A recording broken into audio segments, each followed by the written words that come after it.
Welcome, everybody. This is Dr. Doug Pernikoff and my wonderful co-host, Cindy Vickers. We're here again today to visit on a new subject we call animal-related industries and what drives people to come to the animal world. And it's an interesting topic because the reality is many of these industry categories do not generate a lot of income, and yet people that are highly qualified and highly intelligent often end up going into these areas of business because of their passion. So we want to talk to a couple of folks that are in that world, and then both Cindy and I have been through this ourselves in our entire lives, so we'll chime in and hopefully we'll have a good time. So this is Dr. Doug's All Things Animal radio show, and we are going to get started here in just a second. So we have a couple of visitors. Let me introduce them to you. We have Rebecca Fee, who is an animal veterinary technician, and she may have other experiences she might want to share with us. And then we have a young lady named Sarah Jones, and her interest is both technician, but also she's got a big passion for rescue and adoption. And then, again, we'll chime in with our own life experiences, and hopefully you'll get a good sense of what's important to a lot of these people that are committing their entire lives to this study. So why don't you guys say hello? Rebecca and Sarah, are you with us? Hey, how's it going? Hello. Okay, so we'll try and kind of direct some information to one or the other, and whatever you have to offer will be great. We're really excited to talk about it. Let me mention a few things about the animal industry real quickly. And I know I was lectured the other day by my wonderful co-host not to specifically give a lot of numbers, but I do think it's important to recognize the depth of the animal world and how important it is to so many people. Number one, I can tell you that the animal industry in the U.S. alone generates between $60 and $63 billion in sales, and that includes a wide collection of opportunities: pet foods, veterinary medicine, pet shops, on and on and on. And that's a big number. And then, in turn, there are very specialized areas that we'll introduce where people can find an opportunity to work with animals. And the other thing you should know is that there are over 70 million pet homes just for domestic pets, dogs and cats, here in the U.S. And that represents over 260 million dogs and cats. And then I think there's like 13 million birds and on, 100 million fish, tropical fish. And these are just amazing statistics to me that there's that much interest still.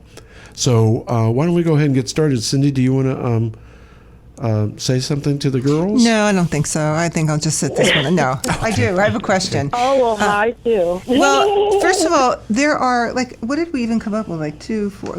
20 different kinds of jobs and there could be more that we thought of that are animal related. And I have, working with kids, when I worked with kids who are incarcerated and when I work with kids in high school, it is so common for somebody to say that they wish that they could have a job working with animals, and what would that be?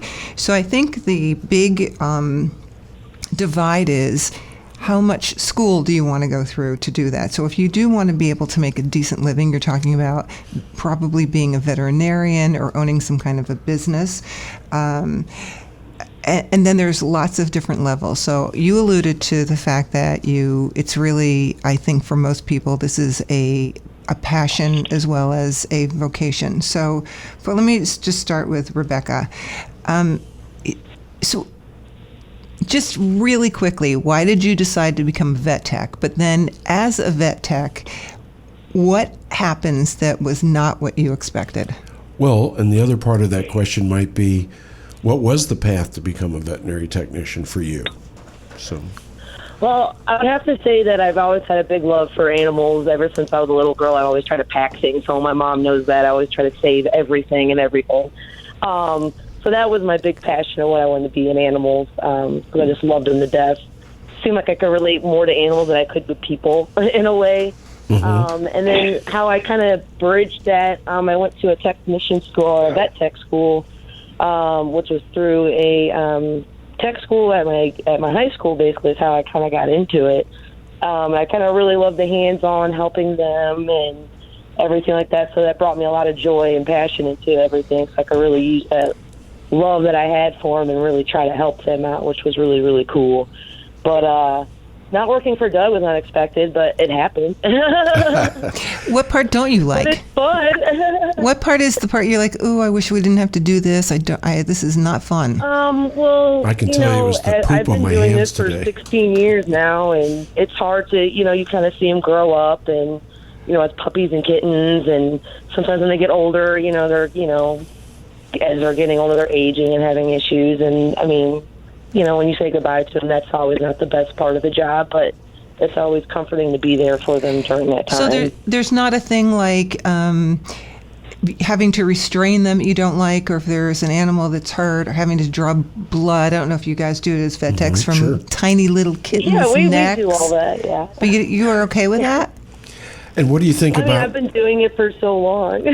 what do you think about all the new technology, Rebecca? I mean, is that fun Right. for you guys to be able to participate? Oh, yeah. Like Yeah, it's really fun to get more hands on in it, with the ultrasound technology and the digital X-ray, and it's not less invasive to them as as well. So it's really cool to see how it has progressed over the years as well. So how long did it take you? How much school was involved? Is it a year program or a 2-year program, or what is it?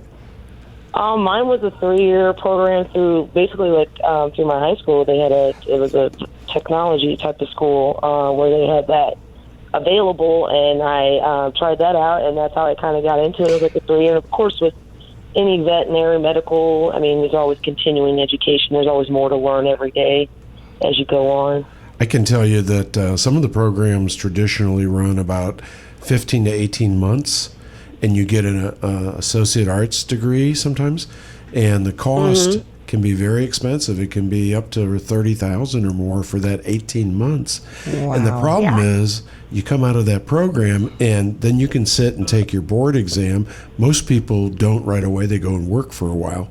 And working, you can come out of all that expense, and you might only be getting $12 or $10 an hour, or up to $14 or whatever, and that's a big stress for people. But the industry, unfortunately, doesn't always support a greater margin opportunity. So, No. Yeah.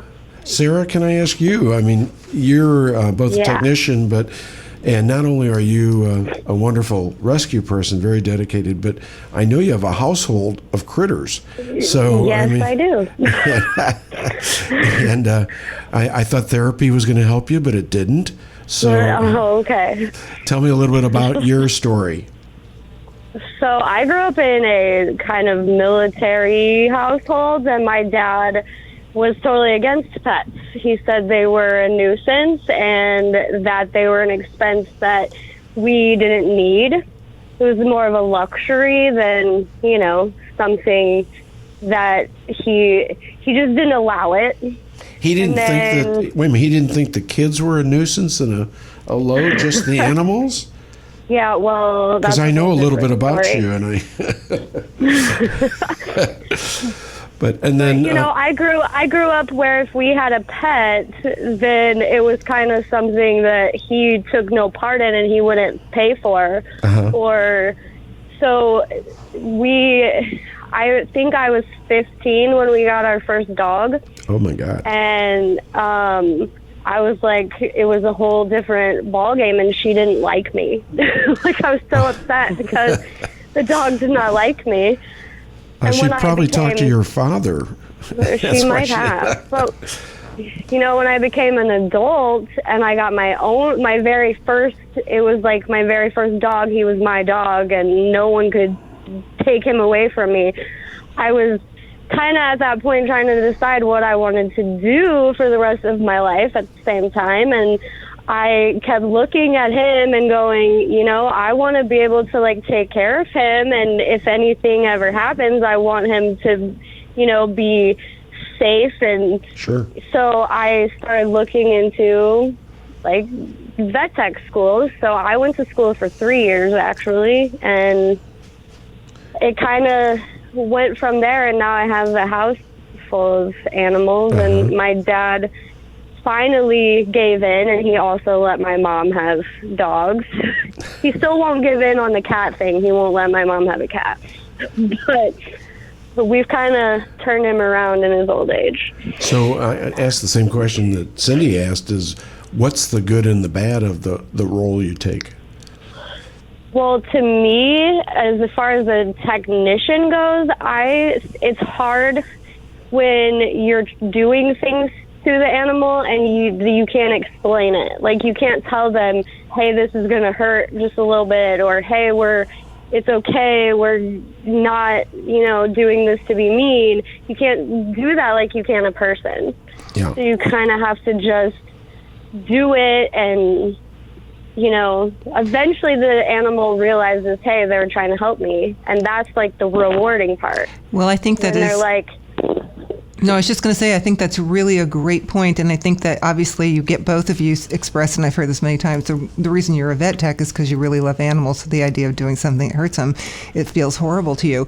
And I think that I see this in grooming, I see this in veterinary hospitals. Often it's not their first concern how they would calm an animal and try to, and they just kind of have a job and it needs to get done. They want it done quickly, right. but then often the dogs or cats are left with, I hate going here, and I might even hate getting in the car because the association is something scary will happen. Well, have you ever decided, either one of you, to do something sort of to supplement being a vet tech that's also with animals? Like, I think that Sarah, you're doing rescue and adoption too, or have you ever do dog or cat sitting or overnight stays, any of that jazz? We both do. Me and Rebecca both do dog sitting and cat sitting. Yeah. So here's I'm going to make this point. If anybody is out there listening who is a vet tech wants to be a dog sitter or a dog walker or do the in-home care, I looked up dog sitters in St. Louis. On one page there were 20 people, and there were 11 pages just in St. Louis. So that's 220 people that I just pulled up, and there could be more. So if you have, I would think if it were me and somebody I trusted who was also a vet tech, that would be a big bonus to have them come, watch my animal. We direct a lot of our vet techs to that opportunity, and people more and more are a little bit more cautious about sending them to a big kennel facility, and they feel like they've lost touch. And either people go to the home and stay at the home and go out in and out, or they just go and visit so many times a day. But it's good money, and it's wonderful, and often they get to, depending where you are, you can stay in some beautiful homes and have fun. Well, Go ahead. No, go ahead, girls. Whatever you're going to say. I was going to say, a lot of times we offer to just take their pet to our house as well. That way, we're like with them a lot, like home vibe and everything. Right. Yeah, they like it that way. Absolutely. But having said that, the big business is daycare and kennels. So even though there's so many, there's just plenty of people. Like we said, it's a 70 million homes, or $1 billion business. So there's enough room for everybody. Whether you want to bring them into your home or go to their home, or they're going to go to a daycare or kennel, they felt like in a holiday, a kennel is booked months before the holiday. Right. Well, the other thing is if an animal has special care needs, and you don't want them stressed in a big kennel where there's a lot of noise. But if they're in their own home, and usually people like yourselves will go over to the home, meet the pet before you're in the event, and let them know you. And I think it's a great benefit to the owners. They feel more comfortable, and it's also a great benefit to the critters. So I think that's important. So we were talking about some other opportunities. And there's so many animal rehabilitation, both in a very professional way. There are some isolated facilities that all they do is rehabilitation for pets. And often post-surgical, they need to be worked and exercised. They use, believe it or not, walking treadmills in the water. So they're getting both the effect of the stimulation of the water circulating and, of course, the exercise action. But there's so many other tools, and what they've done is they've taken the medical rehabilitators that love animals, and they've turned around and converted it into a new profession, and that's animal rehabilitation. So it's pretty then impressive. there's also dog fighting. That's big business. Yeah, that's a real big business, Yeah, which that's then horrible. supports the rehabilitation. Now, if you want to make some money, Yeah, that's big that's money. a business that you get into. And actually, it's still going on. It's just, it's really out in the country, not so much in the city. I think people think that it's happening like in the city with the pit bull breeders, and there's some idea about that, but really where it happens, and it happens out in the country where it's harder to see and attracts a lot of people and a lot of money. Well, I want to stop for just a moment. We're going to take a little break, and then we'll come back. If you guys can hang on, we'd love to have you participate. We're going to continue our discussion. And remember, we're at Dr. Doug's All Things Animal radio show with Cindy Vickers and Dr. Doug Pernikoff. We'll be right back.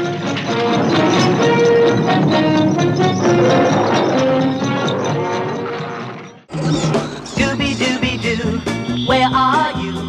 We got some work to do now. Welcome back. It's Dr. Pernikoff, and we're here at Dr. Doug's All Things Animal radio show. We have a great topic today. We're talking about aspects of the pet industry, what draws people into that pet industry, what are the categories of it. And we've been having a great time with two visitors, Rebecca Fee and Sarah Jones, who are both doing different things in the animal community. And whatever they do as their primary job, whether it's a veterinary technician or in rescue, then you can often see that they're kind of extending their opportunities by doing other activities, even if it's just keeping their own animals, which I know that they do. So I was going to direct this to Cindy. And Who are you? Yes. So you've been through the whole training gig. We've talked about that many times, but what does that mean in terms, I mean, there's a lot of different levels to do that. What kind of path is that for you to become a dog trainer? And then what are the opportunities? Are you independent, or you work for a big Petco or PetSmart? Well, if you work for a big company, and I don't want to mention a name, that pretty much you don't make any money. You get paid, a small amount of an hourly fee, and So then I you shouldn't probably have said anything, huh? you will know, but you're expected then to sell things, and you make your money based on if then you can do sales and build your business with add-ons essentially, and create business and create a following. And probably for the most part, most people do not do extended training or advanced training with their dogs. The people who are into it as a hobby will go and do rally and do obedience and do agility and fly ball and all kinds of things, and take them to different levels of jumping and retrieving. But that's a really small percentage of people who do that. So that's not a great business model if that's what you're trying to do. Mm-hmm. So you really need a lot of people who've got problem behaviors or need to do puppy training and basic manners and things like that. And I think the best thing you could do is adopt some kind of entrepreneurial spirit and really start to hone your craft by just working as much as you can, work for people, but you want to create some kind of business, and you need to get a following, and there's not too many people who do that as a full-time business. Right. I was going to mention another category would be breeding special pets, cats and dogs and other critters too, like goats and stuff, but there's a big negative in the community. I mean, you guys, Rebecca and Sarah, you've probably seen that too. In the veterinary industry, we still see purebreds, but we see a lot more, I think, mixed breeds. And that's a good thing, because these are animals that don't have another alternative. But I love purebreds as well, because I'm stuck on my little French bulldogs. I can't get past them. I think that you and I are on the same page as this. I mean, if you're not a purebred, maybe you have what they call hybrid vigor, which means they're healthier, generally speaking. But I have no problem with any responsible breeder breeding dogs. I'm all about rescue. I've rescued a fair amount of animals myself, and I love them also. But if somebody is really a responsible breeder, responsible means that you check for all the health concerns and you take the dogs back if they don't work out, and you're really We Well, love you know- this you word know- due diligence, but I mean, Right. because for me, a standard poodle is a standard poodle. It's the Right. best dog that ever lived, and Except for the French Bulldog, of course. But and the Frenchies are just right underneath Oh, those amazing. standard poodles. well, Rebecca has a Frenchie that was actually born with a medical condition. I met him, the cutest thing Oh, my God. ever. BB That's- Chick is the best. He is Oh the my best. goodness! So- on the couch. When he's got all those outfits, he's got Well, like he comes to work. bajillion whenever- outfits. Yeah, and he's always in a new outfit, and we're going to make a catalog, and we're hopefully going to make a calendar for him. the Hello, Jack there's another business. Totally. Yeah, Okay, yeah. so the business of all the things that animals want, like all the dog supply businesses and cat supply for their toys, for their leashes, for their collars, for their clothes, for their outfits for holidays, Yeah, for Halloween, big treadmills, for beds. So that's another business. But you Yes. you have to go from I just love animals, I want to hang out with them and pet them all day, to I want to also be a business person or join forces with somebody.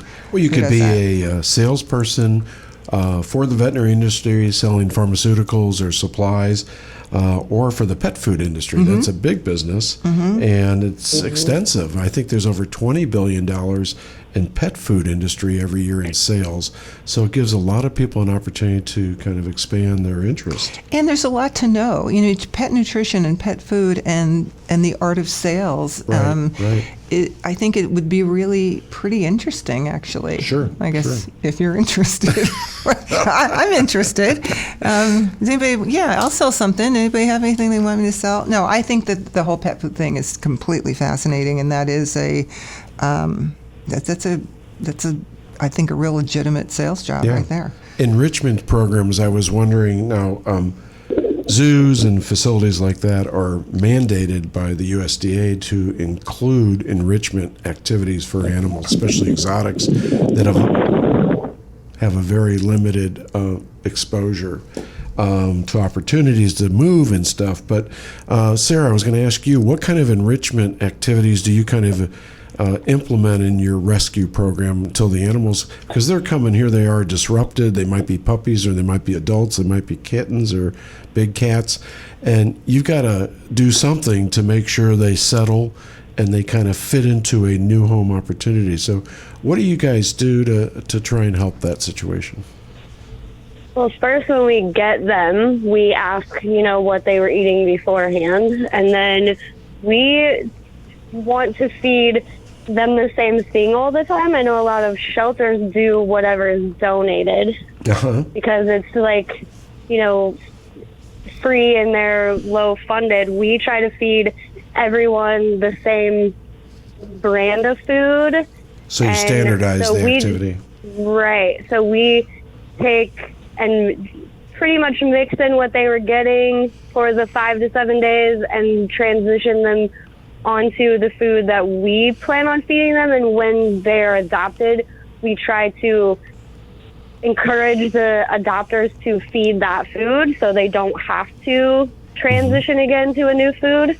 And we pick one that's kind of, affordable, and you can get at Petco or PetSmart, or, it's easy to come by. But what about- I'm sorry. I'm sorry. ahead. But what about for entertainment? How do you help them from being just bored and get depressed A little and dancing or whatever. tango?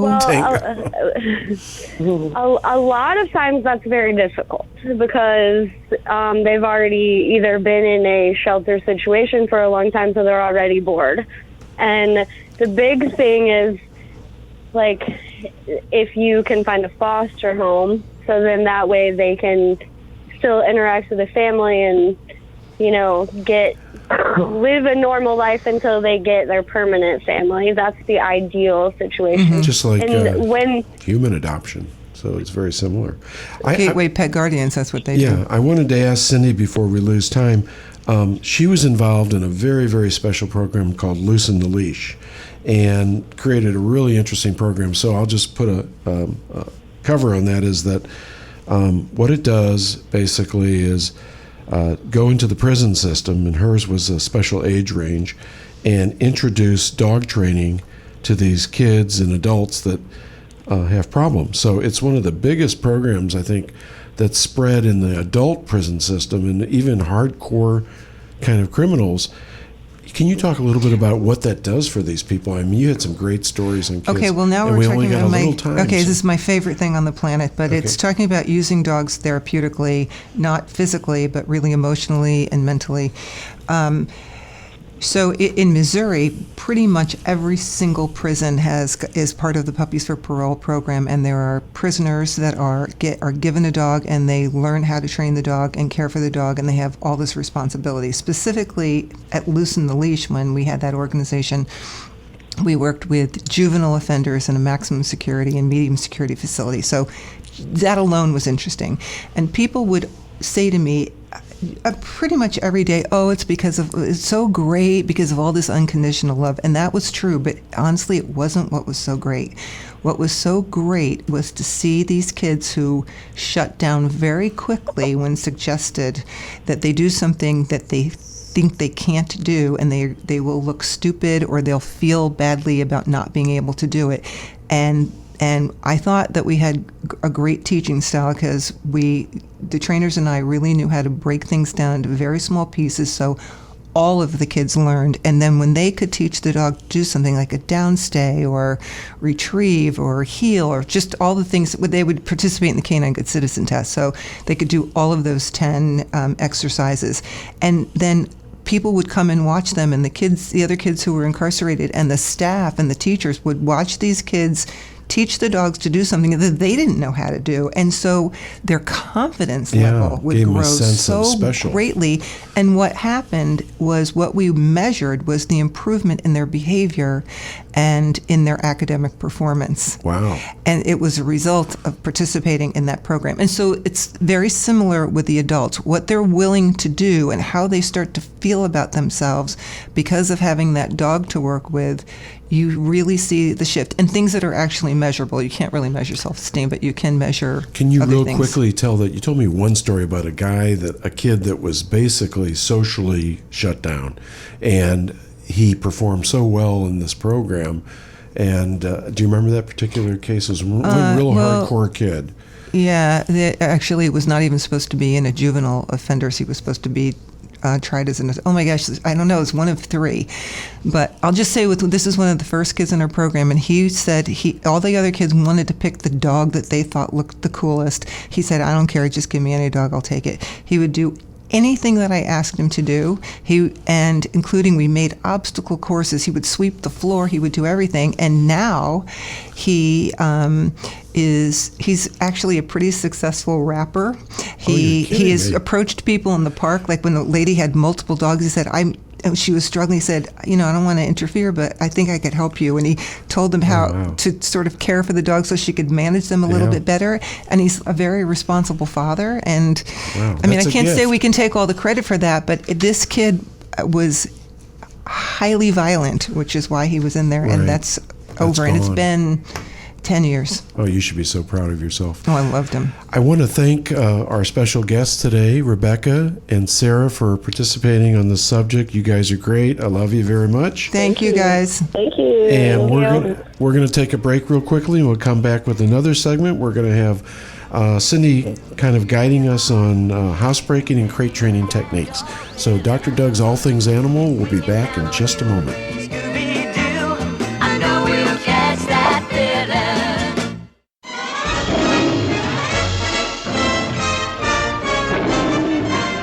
Welcome back for our third segment at Dr. Doug's All Things Animal radio show. And this segment we're going to discuss housebreaking and crate training. We just completed a segment on pet industry opportunities, and Cindy, being an excellent longtime trainer, is kind of lead us through this opportunity and explain what we have to do and how we do it best. So take it away. Well, okay, I'm going to tell you what I think, and I'd love for you to throw in some of your doctor thoughts. Okay. For me, having an animal, specifically a dog, or a cat too that's not litter box trained, but a dog that is not housebroken is a deal breaker. I don't care how cute they are. I think that's something you can't live with. Having said that, I can't imagine, I can't even think of a dog ever that was incapable of being housebroken. Really? Unless they have a physical problem where they're not able to in any way control their bladder and their bowels, and that's different. I mean, they can't control it. Sounds like my father. So even though I don't like to blame people, if for any situation their dog has, people usually do the best they can. They just don't really know how to get their dog housebroken, for lack of a better word, house-trained, housebroken. Well, I mean, is the technology or the techniques, the methods, a lot different between an adult, like a rescue dog that comes into your home, versus a puppy? Nope. It's the same the principles? exact same thing. It's just going to be probably much quicker with an adult than it is with a puppy. And the first thing is, and this is no news to anybody, is until they are housebroken, you do not take your eyes off of them, ever, unless you're sleeping, and then they're in a crate.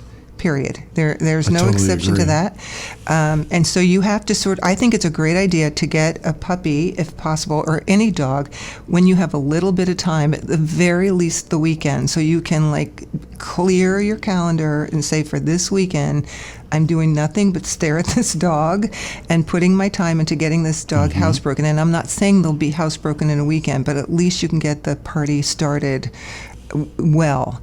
And if you had a chance where you had the summer off or a week off and you could do that, you'd just be just that much better. So that's number one. And as simple as that sounds, it's very difficult for people to do, but there really is no exception to this rule. You do not take your eyes off of them. Now, for some people, if they put the dog on the leash, even tie the leash around their waist, whatever they need to do, so they don't all of a sudden go, wait, where's the puppy? Right, because a puppy might just be walking, especially little females. You can't really catch them very easily. They'll just be excited, even if they just peed 10 minutes ago outside. They're moving around, they get excited, and all of a sudden they squat and pee, and you can't even catch them. So my one question I had was, is there a minimum age that you can, as a pet owner, that you should expect a puppy or kitten to kind of get it together and understand what's right and wrong? Kittens seem to do it right away. I mean, I do the same thing. If I'd take the weekend, and I would just forever be putting them in their litter box, and sometimes I take their little paw and I scratch and I wait, and then if they use the litter box, I'm like, oh, you're such a good kitty, and I just make a big fuss, and that's been a non-issue too. So cats that don't use their litter box, it's not really because they're not litter box trained. Usually there's some other situation going on, so that's a little bit of a different story. But to get them housebroken, I think unless there is a reason that a dog is very claustrophobic and cannot be in a crate is really your best friend for housebreaking and just to avoid developing really bad habits. So here's the beginning. Well, let me just interject. I tell my clients about this, that I say crating is not a punishment. It's a husbandry tool. And what I found is many animals, my own included, after they've been trained, they mature a little bit, I leave the crate open, and it's very common for them to go and find some kind of solitude, and they feel good, and they go and rest in there, even when they could be out. Like, this is my bed. Yeah. And if they don't want to be, that's fine. But they really have to earn their way out. And I'm just going to go back and reiterate this.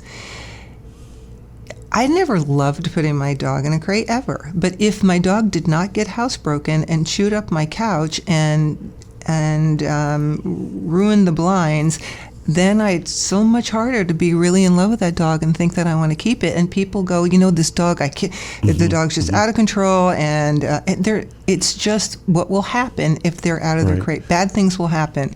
So you give it everything you've got for a short period of time. They will get housebroken, and they will get to a point where they're not just crazy chewers, and then they will be able to be out. And most of their life, they will not be in a crate. Right.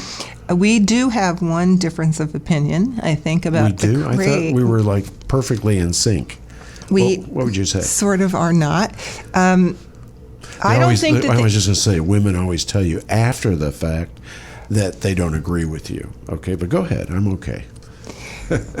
Are you okay? I'm good. I mean, do I need to send flowers or anything like that? Maybe just a little card. I love sunflower. A little card. All right. So when you're not, the dog is, you're either staring at the dog is on a leash, or they're in their crate. So before I talk about the crate, there is just kind of a way to get them crate trained. Another thing that I always tell people is free feeding is fine for dogs that are adults and who really manage their food well. And free feeding means you put food in the bowl, however much you want them to have in a day, and they can eat it whenever they want. They graze is what they call it. But not for puppies that you're trying to housebreak, right. and not for dogs when they're in training, because you need to use food as a motivation. So you want to give them their food on a schedule. It depends on how old they are, whether it's 3 times a day or 2 times a day. Usually 2 times a day anyway, but when they're really little, it could be 3 or 4. 3 times. And the size of the dog matters too. So there we go again. And so you want to start looking for patterns, like do they poop a half hour after they eat, instantly after they eat? And most dogs will have a pattern, and some don't. It's just easier when they do. So let's just say 15 minutes after this dog eats, it poops. So you were watching this dog before, but you're really staring at this dog. When it gets close to that 15-minute mark, they'll start to do some things like circle or sniff or just try to get away from you. And then you kind of go, oh, puppy, puppy, puppy, and clap your hands and say, let's go outside. And you stay out there until they go to the bathroom, and you praise them like crazy. Yeah. At some point, if you can't get anywhere, like it's 15 minutes, they're not going, you just don't come back in the house. You come back, you put them in the crate, you wait 5 minutes, you go outside, and you keep doing that until they do go to the bathroom and you go, oh, you're the greatest dog that ever lived. Let's go inside and play. Yeah, and you got to make sure not to give them freedom outside until they learn to differentiate. To me, I tell people a puppy or an untrained dog is kind of like a baby running around without a diaper. So the more successful they are by you helping to control their freedom, the quicker they're learning and getting the pattern down. And this is more difficult, I think, if you get an adult dog that doesn't have, so they have things called substrate preference, like some dogs like to go in the grass or in the dirt. But if you have a puppy and you really prefer they just always go in one corner of the yard, then always take them to that one corner, and it makes your life and cleanup a whole lot better. It's interesting because my wife says that I prefer the floor right in front of the toilet. That's disgusting. I mean, there's no other way to describe that. Then you should have like the little antiseptic cloths that you have to wipe up afterwards. That should be, okay. The other thing I tell people is when you know for sure that they have to go and they have to pee, and there's not a more delicate way to say this. For one thing, it's always when they get up in the morning. So rather than just take them outside, I put them 10 feet away from the kitchen door. I know they have to pee, but I start calling them and clapping my hands and encouraging them to follow me, so they get that just because I have to pee, I have to get outside. And I move from that to I let them go to the door, then I call them back to me so they can come get me when they need to pee. But they're learning that just because I feel like I have to doesn't mean I go until my feet hit the grass. So how do you get the dogs? I've heard a lot of people tell me, hey, the dog goes and rings a bell hanging on the door. Yeah. Is that easy to do? Because I always thought that was really clever. So It is. Well, I just have to tell you, one time, this is a long time ago, I was trying to teach this dog how to ring a bell, but they're kind that you'd see at the front desk in a movie, ding, ding, ding. And so I'm working with this dog, trying to teach him, and it's taken a while. The cat's watching on this shelf behind me, and I'm not really making that much progress with the dog. And finally, I'm like, okay, we're going to come back to this. And I'm not kidding. The cat jumps down, smacks the bell, walks off like, how hard was this? Yeah, it's not really that hard. You do it with a treat, and you just, I won't give you the whole thing, but let's suppose it's hanging by a ribbon. You kind of put the treat behind the bell, so in order to get to the treat, they accidentally ring the bell. And that's the beginning of how it happens. And you eventually take the treat pattern away, and they figure out that if you ring the bell, you'll come give them the treat, and that you'll go outside. And just know that they'll ring the bell, like sometimes a lot, not just because they have to go to the bathroom. I want to say one final thing for this segment, but as a veterinarian, we worry about what we call inappropriate urination, especially it seems more common in cats. And it's one of the biggest reasons that people abandon their pets or they give them up to adoption because, like you said, they don't want abnormal or bad behavior. So I always warn people, whether it's a dog that seems to be pooping out of the wrong space or a cat out of the box, go and make sure you talk to your veterinarian. Let them help you decide that it's not a physical problem that needs some kind of medical approach. And then if it isn't, then your veterinarian often will coordinate you with a trainer or behavioral trainer and try and make that work. One just last note about that is to use the crate. I'm not a fan of having the crates really, really tiny. I don't think it makes any difference in the housebreaking. But disagree. Everything, see? But I can support what I have to say. I'm sure you can too. Yeah. But I think if you're going to get a dog, I think no matter what, go to at least basic training with your dog, because when you hear about dogs peeing on the bed, that is not a medical issue, and that's not being housebroken. And we have dog that has some confused ideas about what they can claim and what they can't, and I think people get real mixed up with just having a really lovely relationship with their dog, where their dog's clear about respecting them and listening to them. And I'm not talking about being heavy-handed, but you eliminate a lot of those problems. Well, and again, it's just like anything else when you're working with your children. Consistency in the way you manage them is really critical, I think, and I hope you would assume that's okay too. Well, you're making me sound like I'm going to beat you up. You're kind of rough on me most of the time, but with love, I understand. Rough with love. Well, that was really great, and I think we're finishing up this particular segment. We'll be back for a review. And again, Dr. Doug's All Things Animal with a wonderful presentation by Cindy Vickers, our trainer and co-host. We'll be right back. Thank you.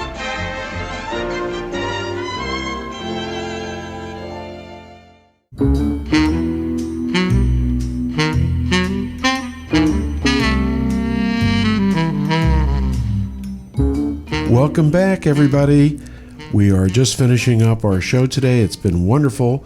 I want to begin by thanking our special guest we had on was Rebecca Fee, who was talking to us about her experience as a dog, a veterinary technician, working with lots of different dog species and cats.